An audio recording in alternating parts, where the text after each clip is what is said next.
Salve. Oh, sounds serious. Yulia. Poor guy. All right, let me see. I'll go.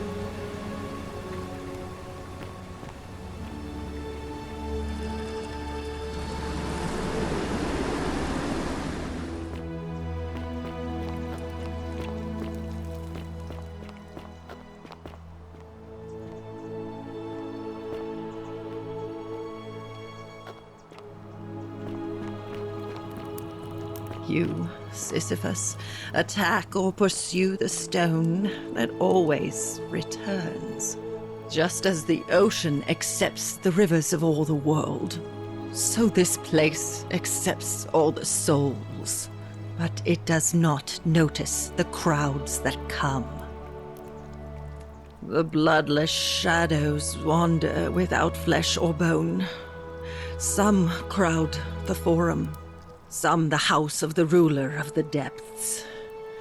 Others follow their trades, imitating their previous lives. They never do. There is only a downward path, gloomy with fatal yew trees. It leads through dumb silence to the infernal regions. Help me? You cannot help me. I have seen things. A pattern, a terrible pattern.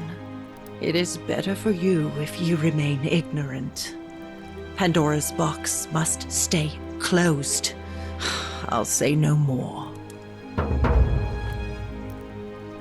The bloodless shadows. This is their punishment. You think you wish to know, but you do not.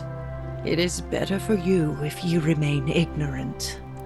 Pandora's box must stay closed. I'll say no more. The newly arrived are ignorant of the road before them.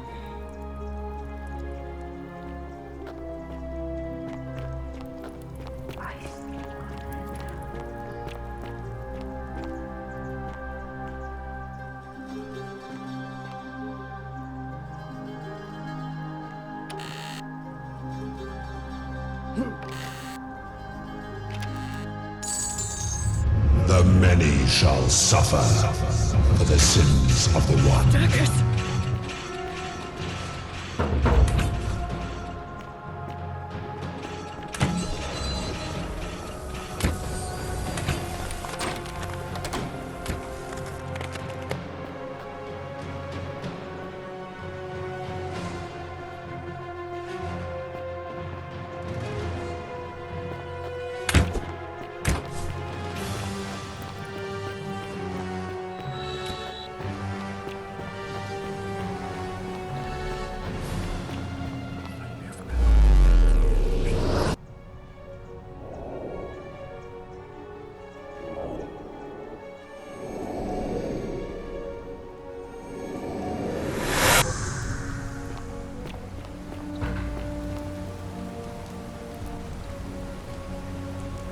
Oh.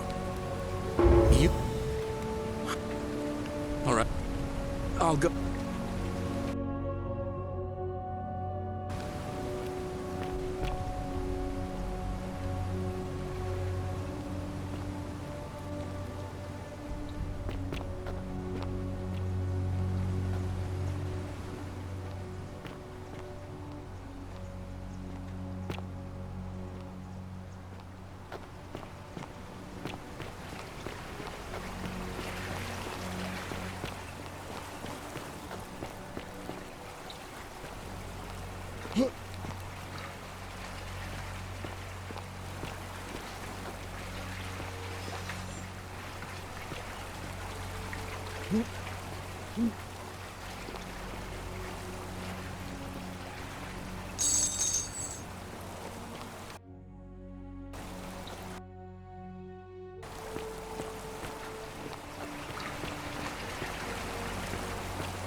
What? Quick, give it here.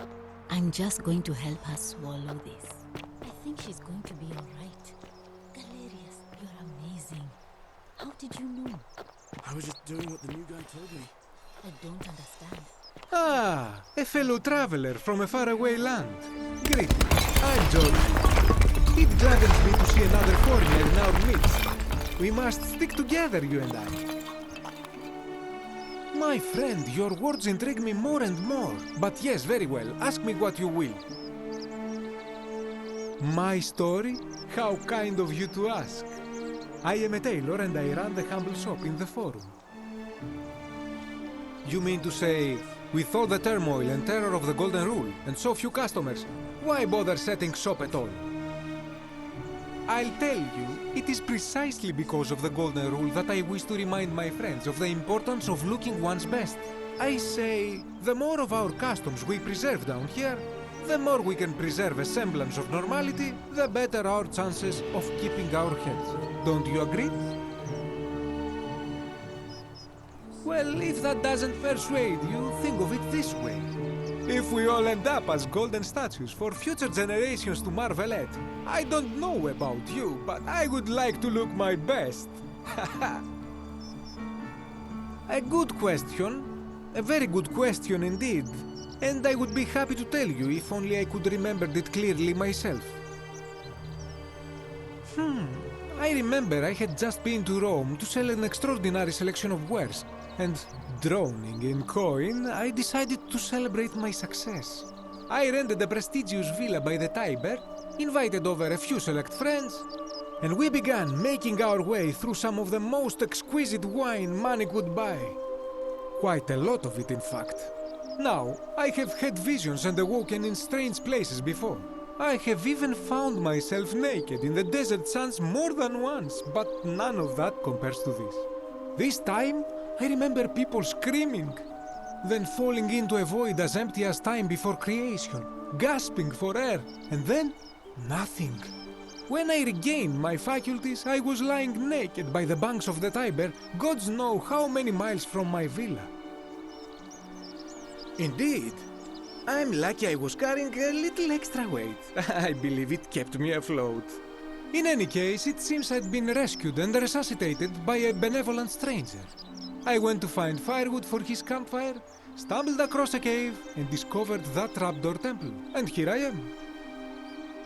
Anything you like. Shh!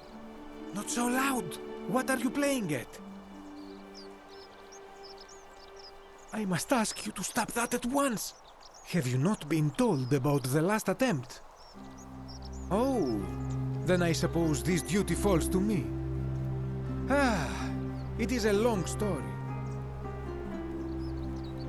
Of course, the first question any of us asks when we first arrive is, how do I escape? It is only natural after all. And scaling the chasm wall is out of the question, for it is simply too steep and too far. But as they say, if the wind fails, use the oars. And here the second option is to leave the way we came in, through the shaft above the bathhouse. See, the shaft is quite high, but if one gathered up enough wood, one could make a series of ladders and climb one's way out. I admire your enthusiasm, my friend, but please allow me to explain why this is inadvisable. There was an attempt, made by resourceful fellows who lived here some years ago. They even decided to keep records of their escape attempt for posterity. Unfortunately, as soon as they began to carry the first ladder down the hallway, they heard a godlike voice shake the entire city, and that, tragically, is where their tale ends. So it seems that to merely attempt escape is to invite the wrath of whichever god oversees this place, and so I say it is best to not even discuss it aloud. Ah, yes. The many shall suffer for the sins of the one. As a Greek, this is nothing new to me. It is how our gods operate.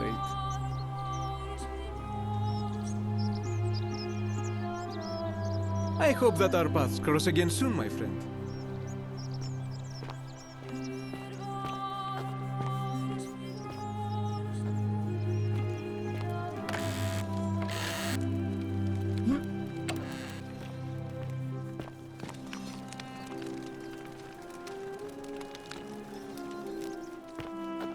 Greetings and salutations.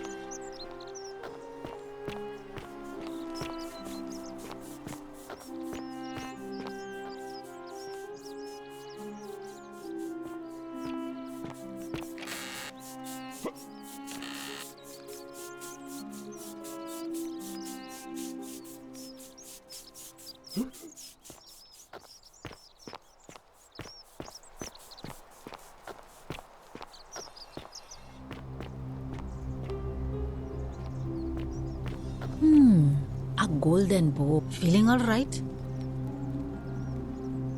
A city without sin might, but snakes absolute. That's a shame.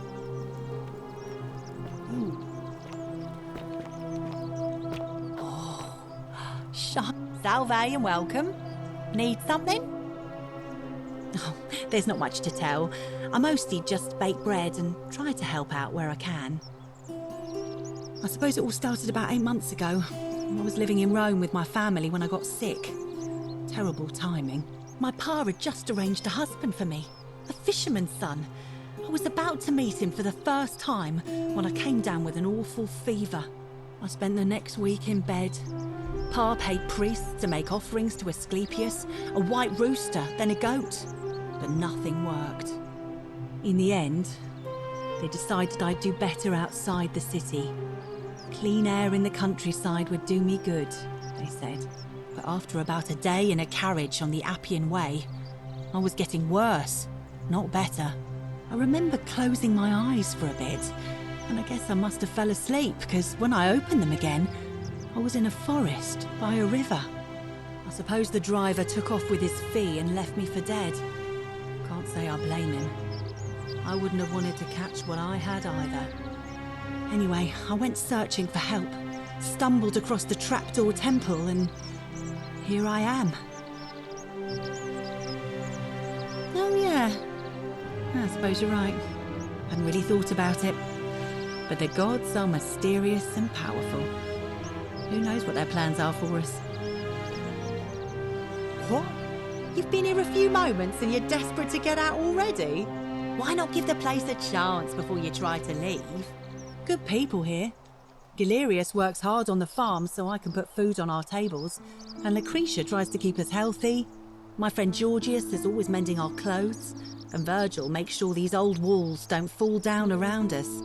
Well, he does his best. I'm just saying, there are worse places you could live out your days. Well, I can tell from your funny accent you're not from around here, but that doesn't mean you don't belong, does it? Oh, I try not to worry about it. I mean, if people... He'll be just... All right.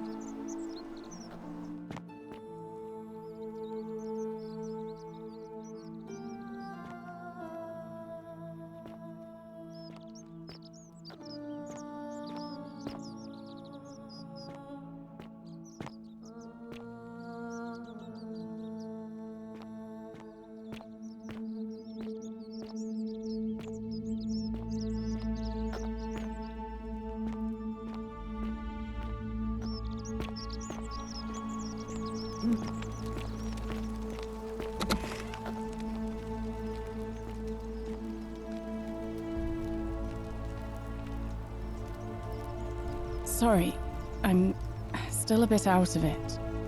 Galerius just saved my life. Was there something you wanted? Lucretia says I'm supposed to rest. As much as I'm grateful that you tried to help me, it's just not safe for me to talk about it. Please, no more questions. The golden rule. That's the least of my worries. The gods may be cruel, but Malleolus and Claudia are far crueler. Please, just leave me alone. I don't want to talk about it. Persistent as Nemesis, aren't you? I can tell you, but it's a long saga. All right. I'd been here about a week. when it dawned on me I'd be trapped here for the rest of my life. I could hardly breathe, and I knew I had to get out somehow. So when my new friend Aurelia offered me a secret way out, I would have done anything. And then I learned her asking price. 1,000 denarii. She was supposed to be my friend. I told her it would take me years to save up that much. So she suggested I take out a loan from Malleolus. And I did. I had to sign an agreement saying I'd work off the debt over 30 years. But I figured I'd be out of here so soon it wouldn't matter. I paid Aurelia, and she gave me her so-called way out. Do you want to know what it was? Hemlock. Drink this, she said, and you'll be out of here in no time. Of course, I demanded my money back, but she refused. She pointed to a sign on her tavern saying, "Let the buyer beware." Then she just looked at me with those cruel black eyes, and she laughed. She immediately told Malleolus I'd tried to escape without paying him back. Only he didn't seem upset or surprised at all. In fact, he just thanked her. And that's when I realized the two of them had planned the whole thing from the beginning. That's what I said to the magistrate. I went to Sentius and begged for help, but he said the law was clear. I'd signed over my labor for 30 years and there was nothing he could do. I thought about resisting too. But Malleolus said if I didn't submit, I'd break the golden rule. And I couldn't be responsible for all those deaths, so he locked me in his villa. Confiscated everything I owned as collateral, and made me wear immodest, humiliating outfits while I worked day in, day out. His wife Claudia was just as bad. She sent me to work on an endless stream of futile, demeaning tasks. I'd be on my hands and knees, scrubbing the floor clean for hours, only for her to pour slop on it and hiss, "You missed a spot." Those two took everything from me. But they forgot to confiscate one thing: my hemlock. I just wanted it to be over, but it seems I messed that up too. Should have drunk all of it. I brought it on myself. I trusted one of the most callous human beings I've ever met, and tried to swindle the other. I don't know how I could have been so stupid. When I've recovered, I expect their thug Domitius will come for me. He'll escort me back to their villa, and I'll be right back where I started. Only this time, I won't be able to lull myself to sleep at night with the thought of a permanent solution. Honestly, it would have been better if the poison had been allowed to run its course. I doubt it. It seems this is the fate the gods have chosen for me, for trying to escape, at least until someone breaks the golden rule. Maybe it wouldn't be so bad. A lot. But it doesn't matter. I made a suicide pact with Ulpius last night. He's in exactly the same position as I am. Malleolus and Aurelia set the same trap for him a month after they did it to me. He and I are in this together. He's probably already thrown himself from the bluff into Malleolus's villa by now. If so, I'd never be able to live with myself, knowing I broke my promise to him. I doubt you could make it up to the bluff in time. I don't know who you are, or why you seem so determined to help me, but Thank you.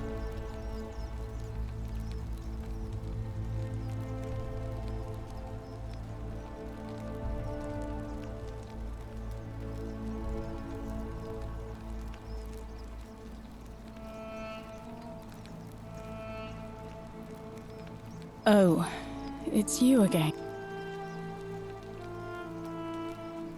All right.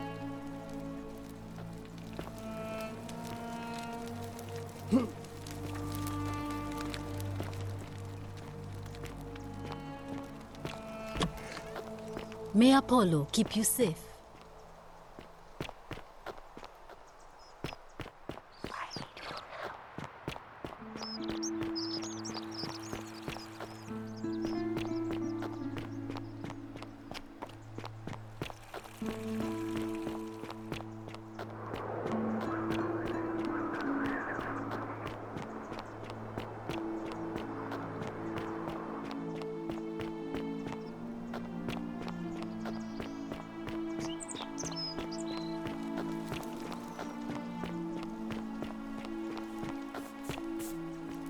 Salve, Fred. Welcome.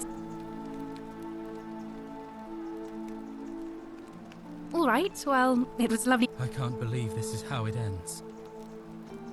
Oh, no. No. No, no, no, no, no. Ulpius, what are you doing? Get back from there. If you lose your balance, you'll fall. That's the idea. What? Why? Why would you want that? Why do you think I'm stuck for the rest of my life working for a man who treats me like an animal? I know things are hard for you right now. They're hard for all of us. We're all in this together, Ulpius. Please, please just think this through. If you do this, it could be the sin that seals all of our fates. Is that what you want? I'm sorry, but I just don't care anymore. Please, help him. Thank you. And please, choose your words carefully. You know about that? Well, you don't understand. It's two if I back... Oh, really? That changes things a little, but we're still in... Yulia and I are in debt bondage to Malleolus. Oh, I'm out. Wherever you are. Scintilla, my love. I'm sorry. Ulpius, no!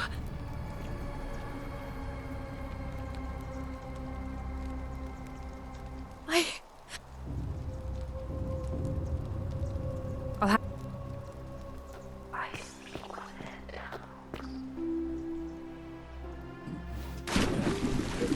Thank you. Thank you. I am delighted and deeply honored to have been elected your magistrate. Did you just leap it? That was, well...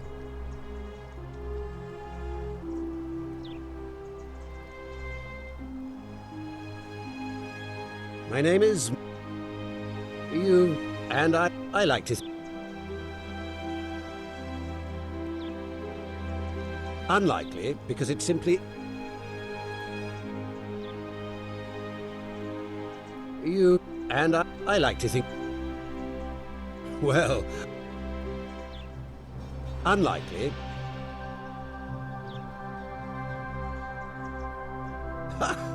Are you in... Why? Don't talk nonsense. There's no such thing as the golden rule.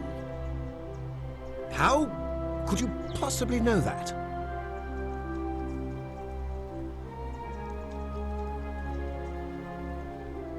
Nonsense! This is nonsense!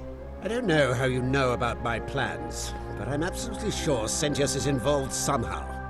And now, I'm going to enjoy watching Domitius kill him even more. Now, get out of here! You outstayed your very limited welcome. Get out of my villa.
selected your magistrate. Magistrate. Yes, yes. Thank you.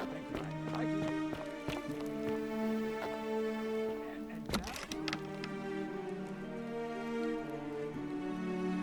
I'm not supposed to be in here. Talk. What business could you possibly have with me? My marital affairs are no concern of yours. Thank you very much. An intriguing proposition. Go on. Perhaps you're not as silly as those clothes make you look. What makes you say that? You know, I may have the very thing you're looking for. Some time ago, when he still cared for me, he wrote me a love letter. Only, he used the wrong name. Now, addressing one's wife by the wrong name is not unheard of among philandering Romans. But in this case, the name he got wrong was his own. I confronted him about it, and he stammered through some incoherent response. I let it go, eventually, and yet questions have lingered in the back of my mind ever since. But wait a minute. Why exactly are you helping me?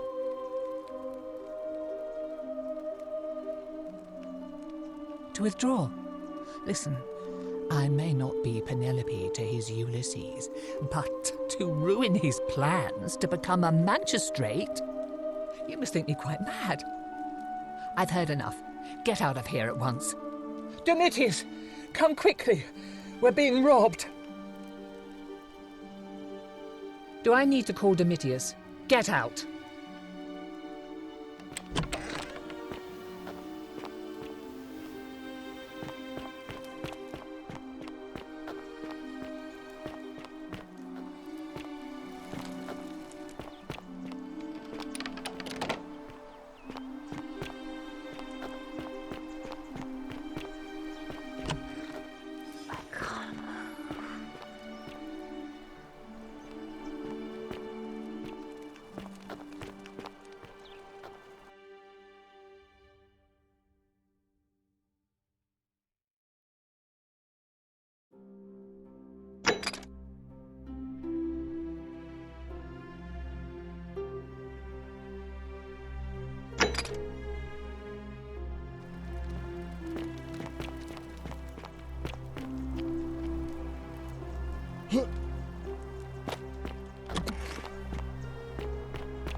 That's quite an impressive of a bow, degenerate Ave. mind. A new face. Ave, and may Vesta watch over. Interesting. That's true. I know I was. What else? Yes, what else? It's. Let me. And did you happen to catch her name? I see. And was this Karen, by any chance, wearing a hood? Because I've seen her before. There's something I think you should see. I think you'd better follow me to the baths. But don't follow too closely. We can't have people thinking we're bathing together.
you're here.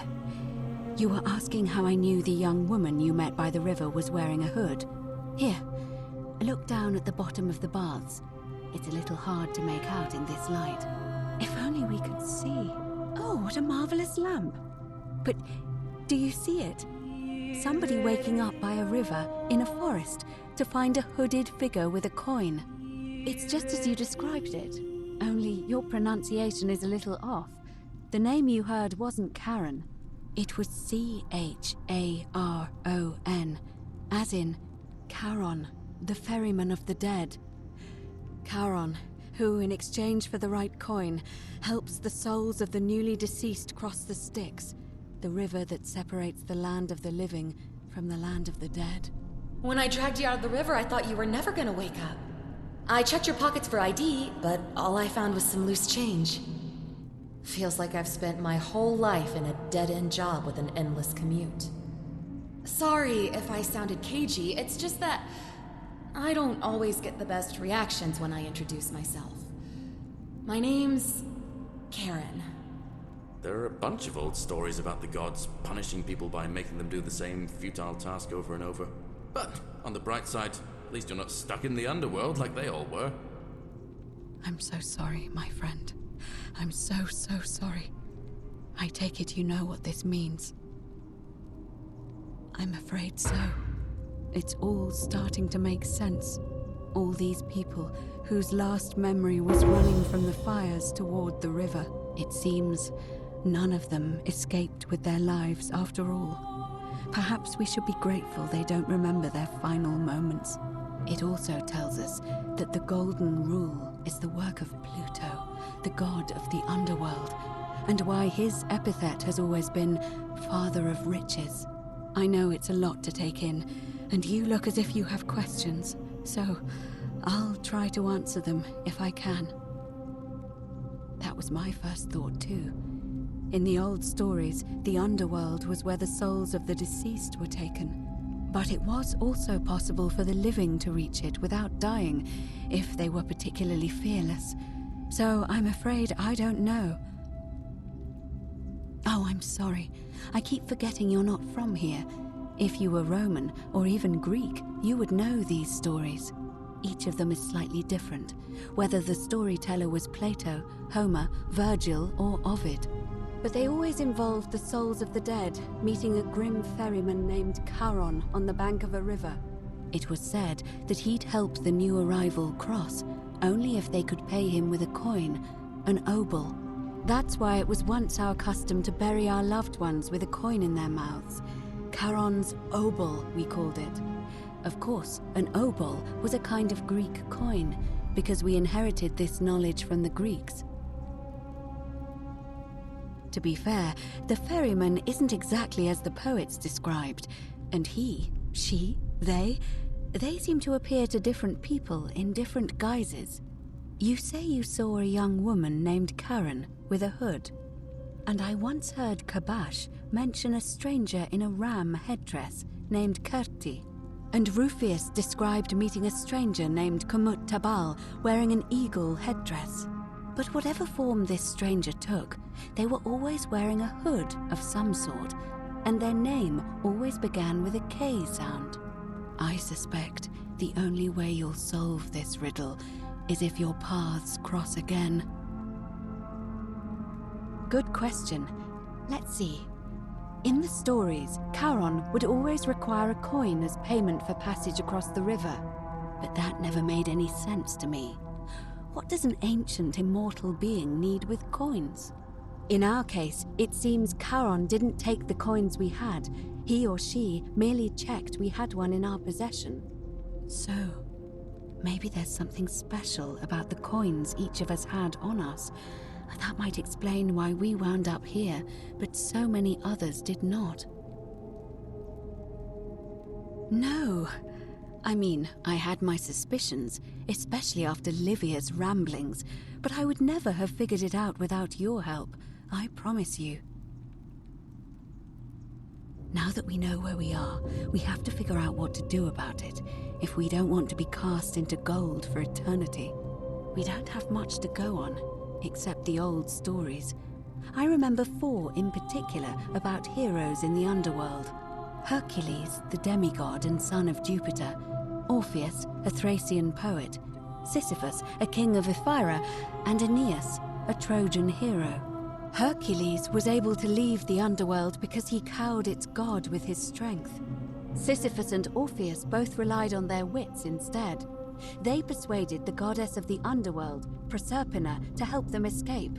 And finally, Aeneas was able to escape with the help of a spirit guide, who led him through a secret gate. So it seems you have 2 options: to confront the god of the underworld head-on, or find a way to escape with the help of Proserpina or some other guide.